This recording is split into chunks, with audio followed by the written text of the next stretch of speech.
Welcome back to Watching Business Morning right here on Channels Television. Well, data on foreign trade from the National Bureau of Statistics shows that medications worth 81.81 billion naira were imported into the country from July to September 2023. This is an increase of 68% from the 48.74 billion naira imported drugs in the same quarter of the previous year. It's also an increase of 27% from 64.38 billion recorded in the second quarter. Well, according to analysts, this was contained obviously in the report of the National Bureau of Statistics, but this has been connected to the exit of pharmaceutical companies from the country in the last couple of months, if you check at those numbers from July to September. Well, let's talk more about this. This, I must tell you, is an everyday problem for some individuals in Nigeria who depend on medication, a worrying trend we see, which Christmas doesn't solve. Well, we have to discuss that. Mr. Adewale Oladigbolu is a national chairman, Association of Community Pharmacists of Nigeria. Merry Christmas to you. Thank you so much. Merry Christmas. Yeah, well, but in the midst of Christmas, some people are in the hospital, some people are still living on medication. Yes. Unfortunately, I mean, there's some drugs, I kind of mentioned the name, that used to be about 15,000, 17,000 naira. Now I hear about 40,000 naira, 60,000 naira, especially some of those antibiotics that are used after surgery and things like that. And this has been connected to the exit of some companies from the country. Yeah, definitely. We've seen a trend, tremendous increase in prices of medicines. And that means people are not able to afford those medicines. They will stay longer in the hospital. Some few people may die as a result of that. And then the healthcare system in general will be discredited just because medicines are not available.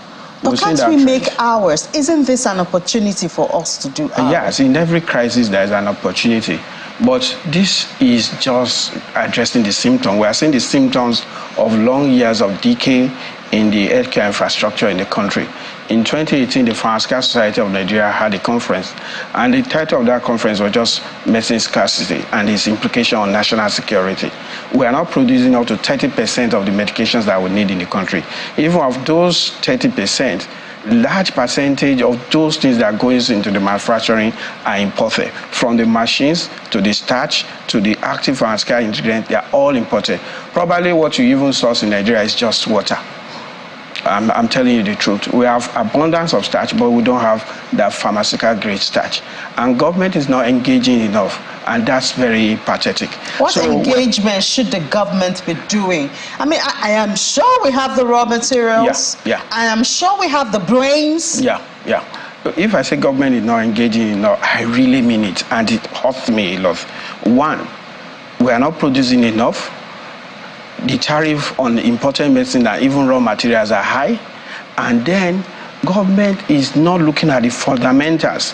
The starch that we are using in the country is imported, but we have cassava starch, we have corn starch, but we cannot transit it to the pharmaceutical grade. What stops government from bridging that and say, look, let's focus on this particular one, because the starch goes into most of the tablets that we are using, and even the capsules. So why can't we focus on that particular one, get it right, make sure that we reduce the amount of forex that we need to import starch, for example. So pardon me, you are heading an association. Yes. You know what the problem is. Yes. As with other sectors, the private sector has a major, responsibility also. Isn't it possible to attract private sector? Even if it's people who are not into you have business people who are looking for where to. Isn't it possible to get business individuals to invest their funds?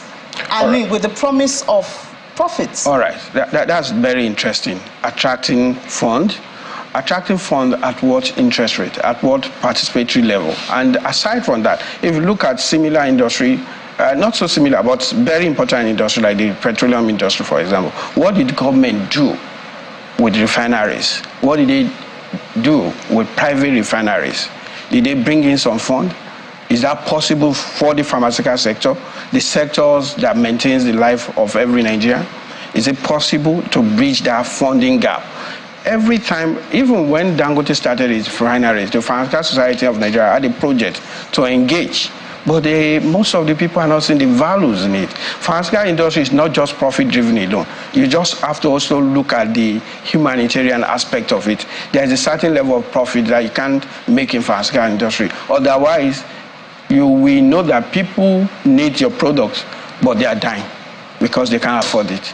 And the recent problem that we have, like I said, it's a symptom of already years of decay, years of not focusing on the industry. You can imagine, even in Nigeria till today, we still have open drug distribution system. We have Idumota, we have Ariaria, we have all this. These are symptoms of dysfunctional system.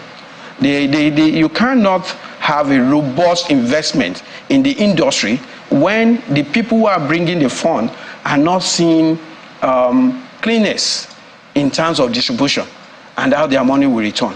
You understand? GSK is leaving Nigeria. Sanofi has left Nigeria. Sanofi is leaving Nigeria. GSK has left. Why are they leaving? Can we address the problem of drug distribution system? Why are other companies not coming? Many more companies have exited Nigeria. Why? It is because we do not have appropriate drug distribution system in this country that guarantees that investment will come in. We still have drugs being smuggled to Nigeria. The GSK products that you are saying that are expensive, that you don't want to mention, we already have smuggled ones into the country. How did they get to the country? So when you are looking at this issue, you look at the regulatory problem, manufacturing problem, the business decisions. So you can't stop a businessman for saying, I'm out of business, I'm leaving your country.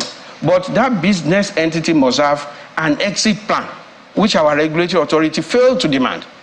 What's your exit plan? What level of stock are you holding now? So that we know that within 3 months, we will exhaust the stock you are holding, and then we'll be able to bridge that gap by accelerating registration for other individuals who are interested in those molecules. And Nigerians too are hooked on some of those molecules. GSK has been in Nigeria for over 40 years. So they are hooked on some of those brands. Don't let me even use the word molecules.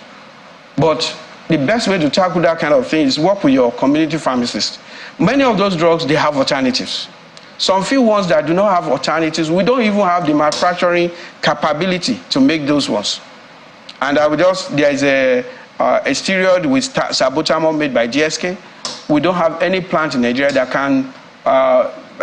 can present that product in the form that GSK has presented it. And that's where I'm always looking back to government. Can government say, oh, these priority molecules, how do we tackle them, right? Salbutamol is a life-saving drug for asthmatic patients.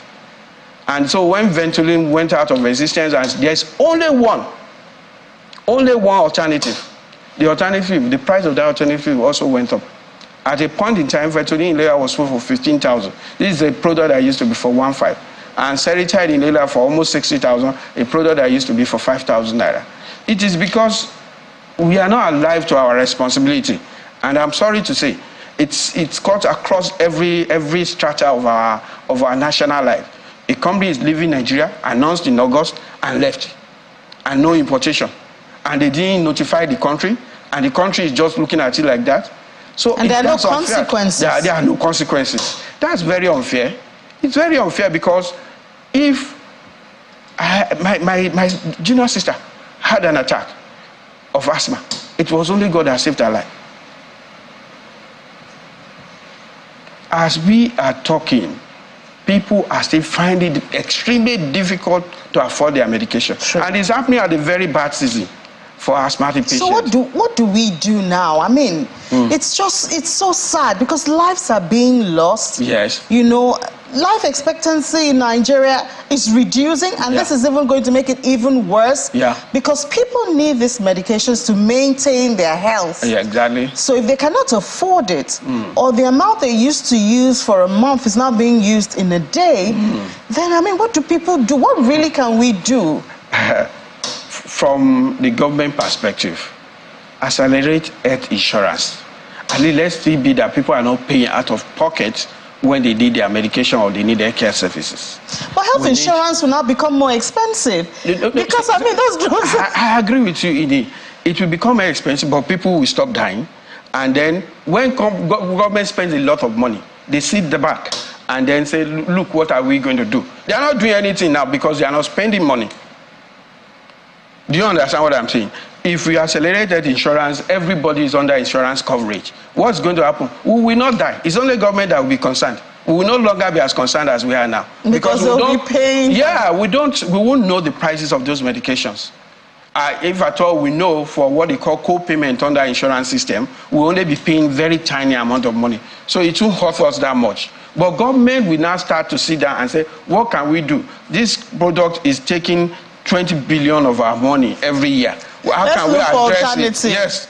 So when you accelerate insurance, that is one sure way. The second way is that NAFDAC needs a robust and agile system to detect drug shortages, because it's actually a worldwide phenomenon.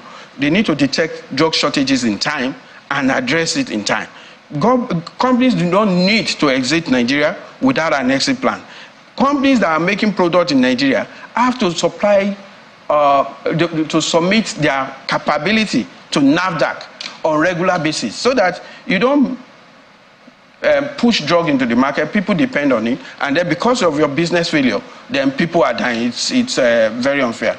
All right, there's a lot to talk about, because you also talked about the distribution chain also. Yes. That also seems to have been adulterated or infiltrated by... That distribution chain in Nigeria, there has been conferences, people have profiled solutions, and yet we are not moving. It's not about the talks. We are not moving forward at all. It's not about the talks. And you know what the problem is?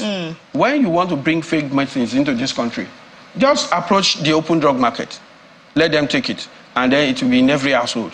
But if we have a clean distribution system, a good drug distribution channel, then it is difficult for every Tom, Dick, and Harry to bring medicines in. I guess Nigerians will also need to be enlightened on it, you know, to know that you don't just go out to the open markets and get drugs. You should get it from some approved channels. Yes. See, I'm known for speaking my mind. Nobody will hold me responsible. Go to Idumota. You will see some ambulances of government hospitals parked there buying drug. That's not about individual. You will see lots of private hospitals, ambulances parked there buying drug. Is it about individual? It's not about individuals. You are buying drugs that has had supply chain excursion. There was a time a friend of mine told me there are these drugs that are very important in fertility. But they found out that it is coming in from Libya when Libya was still stable. So they tried to find out how do they bring it in.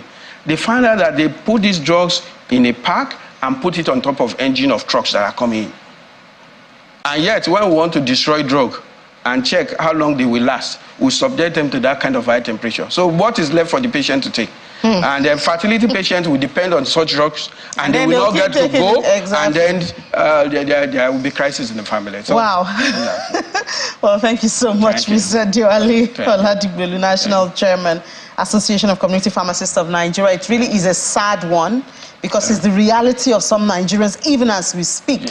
You know, asthma, diabetes, and all of that. But thank you for your time. Thank you so much. All right.